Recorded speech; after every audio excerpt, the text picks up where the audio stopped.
It's around 7 o'clock in the morning here on the 16th of September.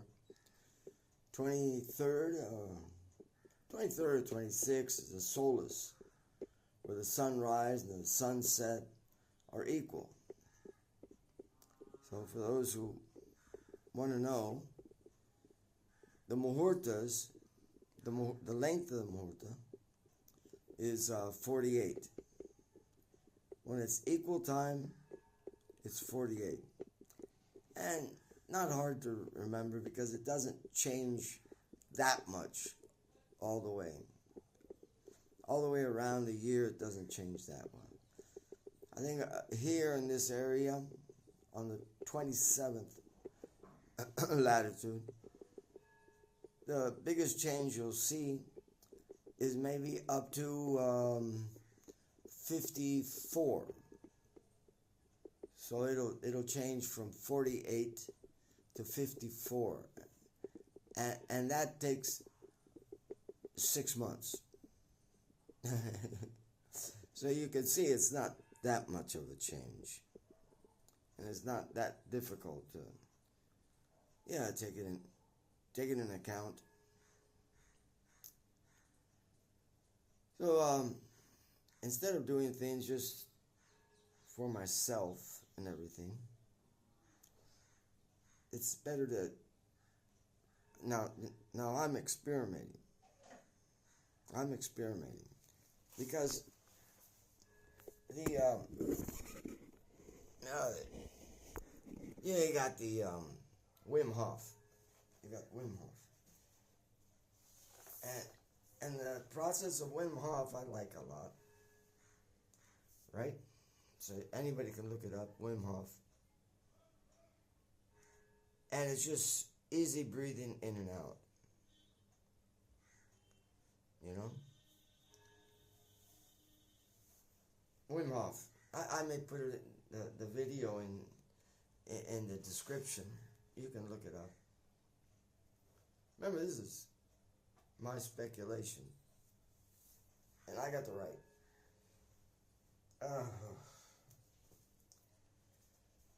And I've just done this process about the way I'm going to do it. I've only done this process maybe about 3 times. Not an enormous time, but I'm feeling a good portion. And the good portion is, and this is 7 o'clock in the morning, sunrise, and it was around 6. So 7 o'clock in the morning is very good time. I have this light on up here. I will not put an LED in my room, please. Don't, and the endeavors that I have to go through just to get a regular light bulb is difficult, but I'd rather do that than put an LED on my head. They're made to give trouble. They are made to give trouble. And not trouble. If I see a blinking light, okay, that's I can see the fluorescent light. The fluorescent light blinks around. It depends on the current. In the United States, it's 60 cycles. Here, it's 55 cycles. But if you take your fingers and you go like this, you can actually see. You're looking at the fluorescent, you go your fingers like this, and you can see it blinking on and off. Your eyes detect it. There's a portion of the eye that is detecting just regular matter. Then there's a portion of the eye that goes like into the plane of the mind. Like to figure something out. Let's see what it is. Something like that. And it's inverted. And it can be seen on the eyeball. And then there's a higher portion in your eye that sees with the intelligence. Some people put mind intelligence. The only thing that's really important is you're going from a vibration, a frequency vibration of matter, to a frequency vibration more subtle, and it's a plane. It's not just, just a frequency, but it's a whole plane. And then there's higher frequency, that would be the frequency. You can say the frequency and intelligence, frequency of the mind, and switch them back and forth. But just understand that one's higher than the other. That's the important part. So, I may not see an LED nor be able to detect, because its frequency is made to hurt your more subtle aspect. Yeah. They're made to hurt your more subtle aspect. Not to save you money on electricity, but to disturbs your more subtle aspect. And I don't put my light bulb 100 on until maybe 11 o'clock or more. Why? Because false light disturbs the cortisol. The cortisol is a very important hormone. And the cortisol, it goes from being activated by twilight time, or as they call it, astronomic time, when you want to look at the stars. That's how delicate it is. It is so delicate. So you got this cortisol that's being activated by the power of light, real light, natural light. And it flows nice and easy. And then it attracts different types of airs. That's what happens. It attracts different types of airs.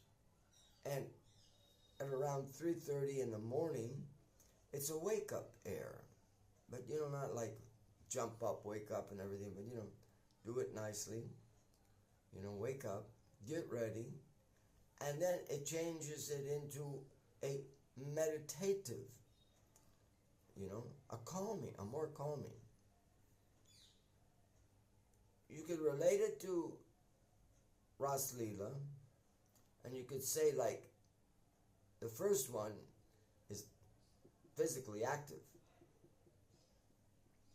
You have to get up. You have to take a shower. You have to this, that, and the other. So also, the more active part of Ras Leela, you would find around 3 in the morning, 3:30 in the morning. That's about a good time for the Ras Leela to be going on. There's a build-up. They have to get out of the house. They have to go find Krishna, and then they finally find him, and then they start the dance.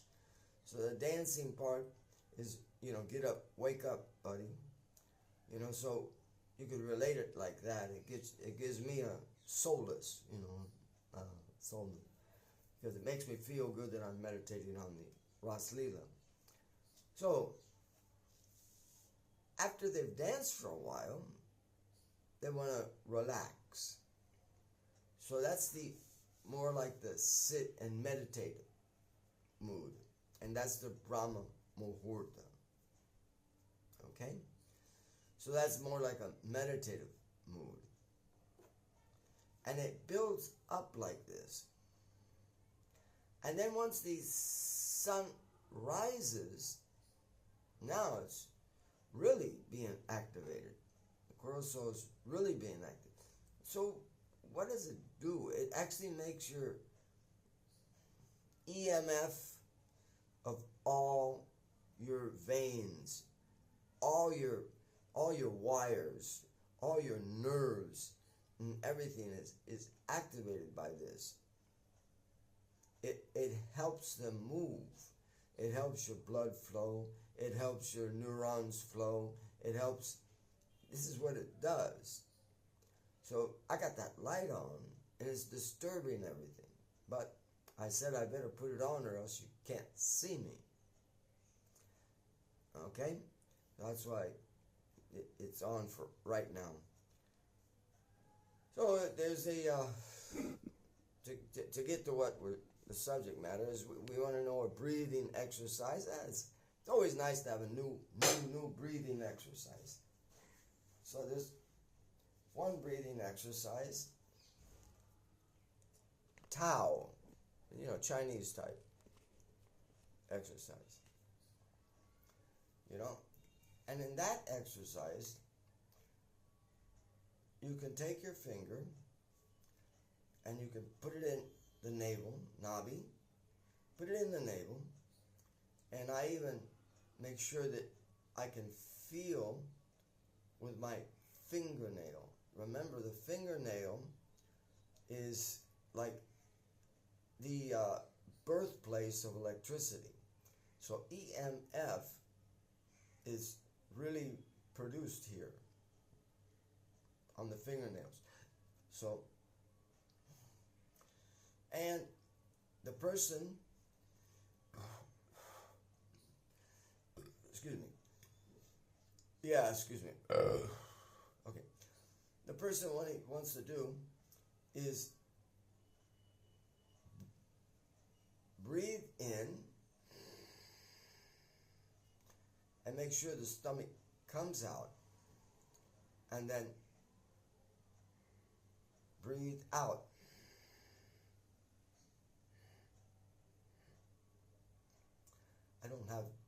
I'm not too fat and I don't have too much of a stomach. So my breathing in and out is very little, so you can't really tell that much. So, in Tao, now, some cultures use multiples of 7. Some cultures use multiples of 9. Some cultures use, but in Tao, in the Chinese, they use a multiple of 9. So they do this exercise, making sure you're not pushing. You don't really have to push in, but you just make sure that you're releasing the air and it's going in. And then you're bringing the air into your bottom part. If you get the air into the bottom part, it is already gone through all this. And then the whole lungs get activated. The English language only uses this part of the lung. So, being an American, this part is being activated, just by my language. Whereas in Sanskrit and also in German language, they can activate their belly. That language is way in here. Yeah, so now, remember, that's a count of 9. You can feel how much you can do calmly, going in and out 9 times, and then you go 18 times, and then you can say 27, but they always skip over to 36. They take 9, they double 9, and they get 18. And then they double 18 and they get 36. So we'll leave it at that. You can go 9, 18, 36. That's generally the count in Chinese, in the breathing. So, in other words, the next part that I'm showing you, you don't really have to do it, but I wanted to strengthen and get more air into the muscles that go into the brain. So one of these, you don't really have to have this. You can have a pillow, 2 pillows on top of each other. Put it a little bit away from the bed, right? Put it a little bit away from the bed. Let's see.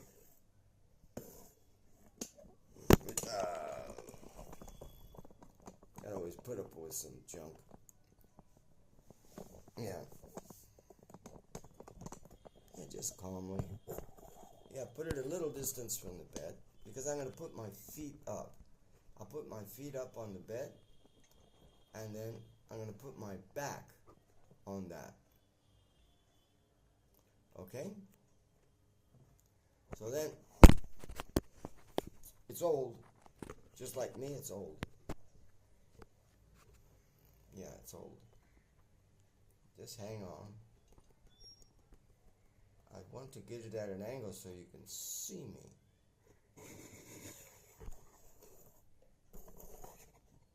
Let's see what we can do here. Now, I'm going to go put my feet up there. Do the same thing. Push on my navel.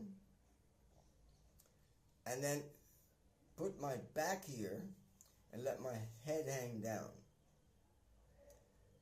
And I'm only going to do it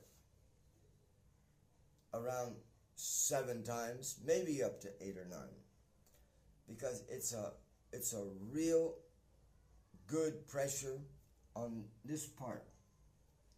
On this part, you can feel the air going in there. See, that the whole thing is we don't breathe in the right way, and the air doesn't get to the right place. But I can tell by this breathing that my air is coming here because this has not been activated all my life. So because this pressure is coming in there, and you have to be careful, if your health's already too bad, but the pressure is coming in there and it hasn't felt that pressure.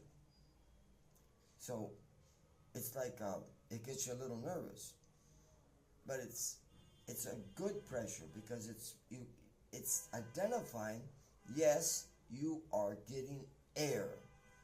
You are getting a movement of air into here, the head. You can stand on your head and everything for a while, but this is pretty strong. You can feel. I've stood on my head and I'm just did this, a few days, and this activates up here.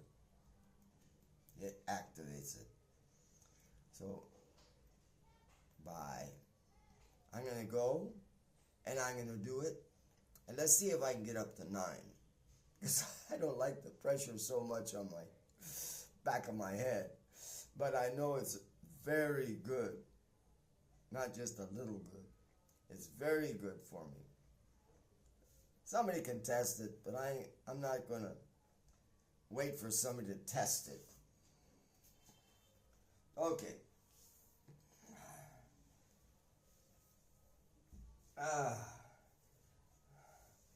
Wim Hof's always, doing his breathing, he's always going all the way in and all the way out.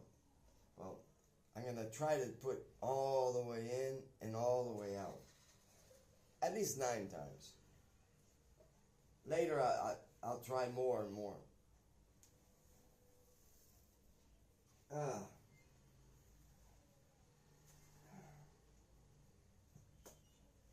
Okay. So at this position, I'm going to breathe in. Actually, as I'm coming up, I'm going to be breathing in. And then as I'm going down, I'm breathing out.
hope you're able to see that.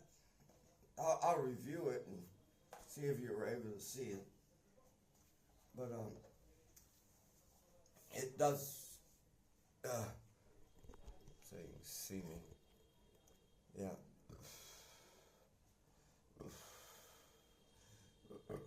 Excuse me. It does put air into you, and it is making air come out of me.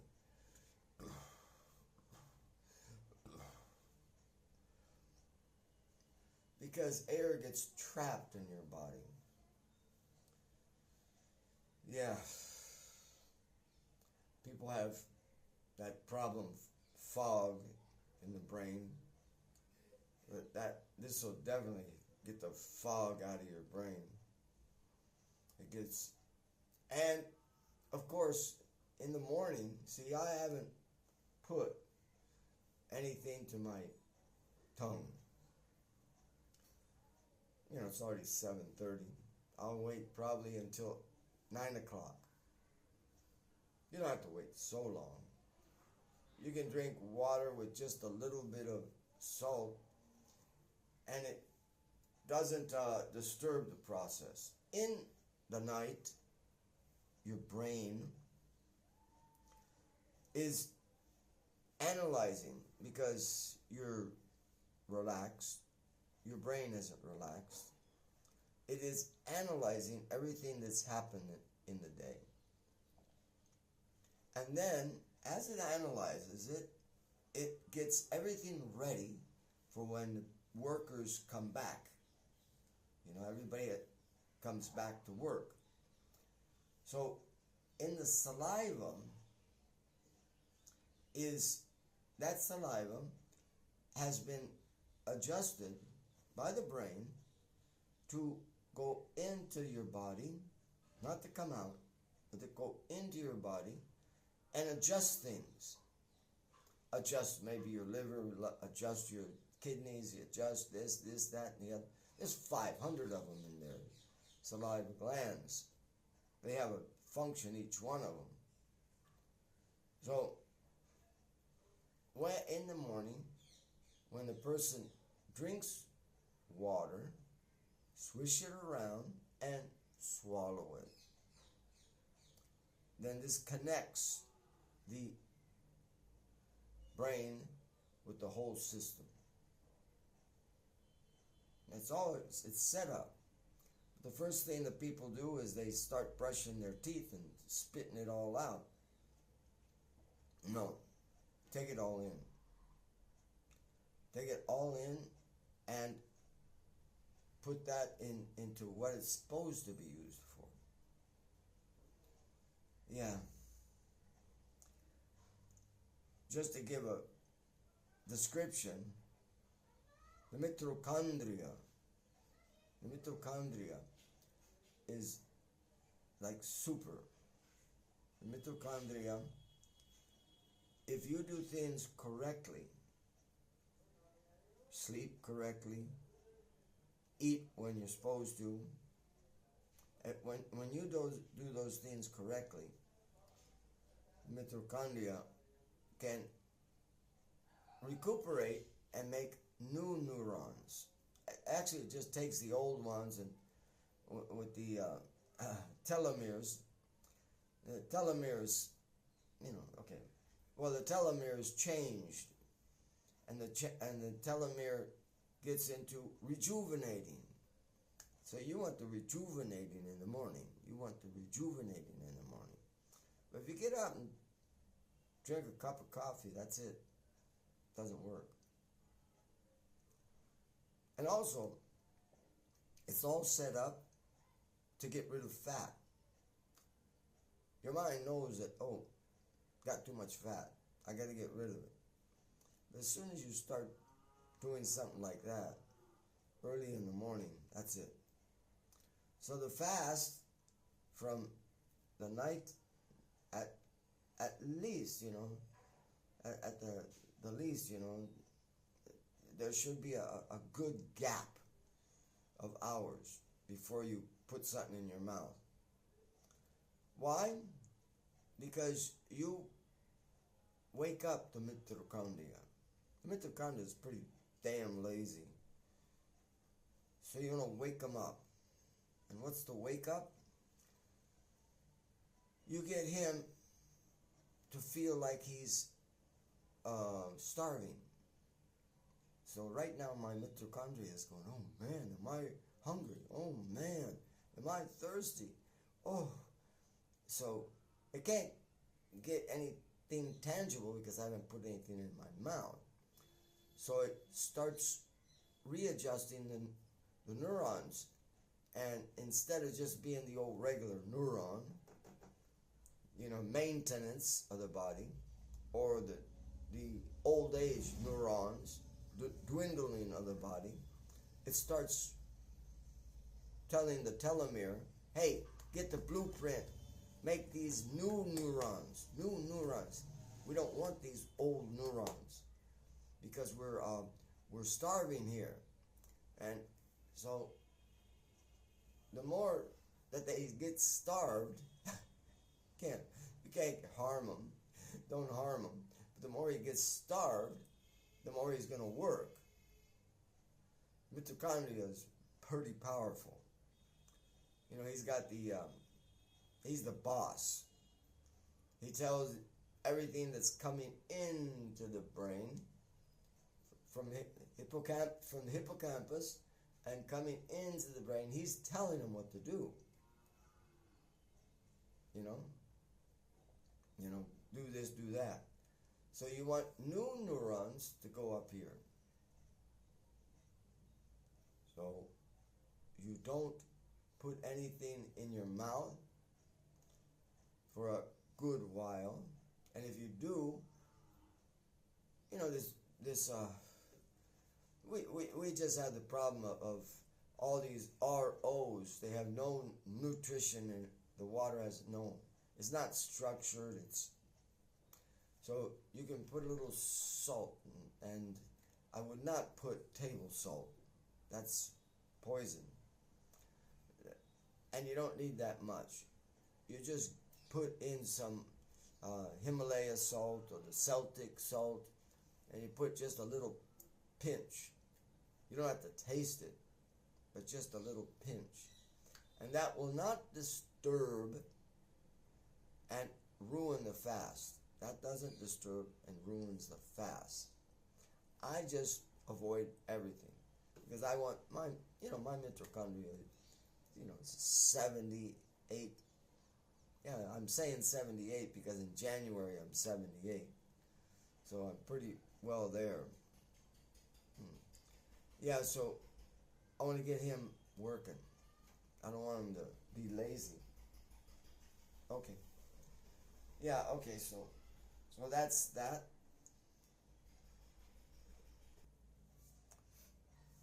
Yeah. So that's all I can think about on that subject matter. Yeah. Ah. Yeah, that's about it. The breathing and getting air up here. To just activate. You gotta, and the breathing in the morning. The morning sun,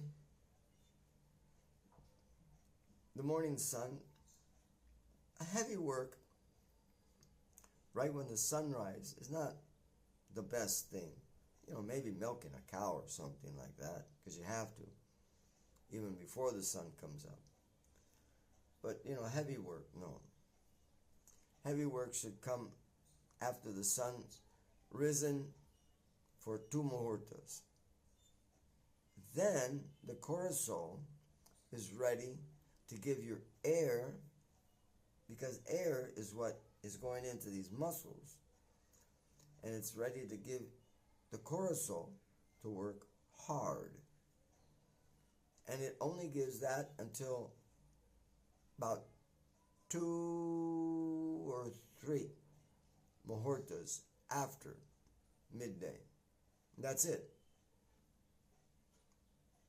2 muhurtas after sunrise, up to 2 or 3 muhurtas after midday. Real midday. Not just 12 o'clock, but real midday. Yeah. And then, you can't work, but until sundown, it should not be heavy work. That's how the human body's set up. It's a clock with the sun, not the 24-hour clock, but with the sun. We're forced to use the 24-hour clock because they say that that's what... Anyways, I can't tell. If I look at the sun, I can't tell you what time it is. Okay, I'll leave it at that. Hare Krishna, and have a good day.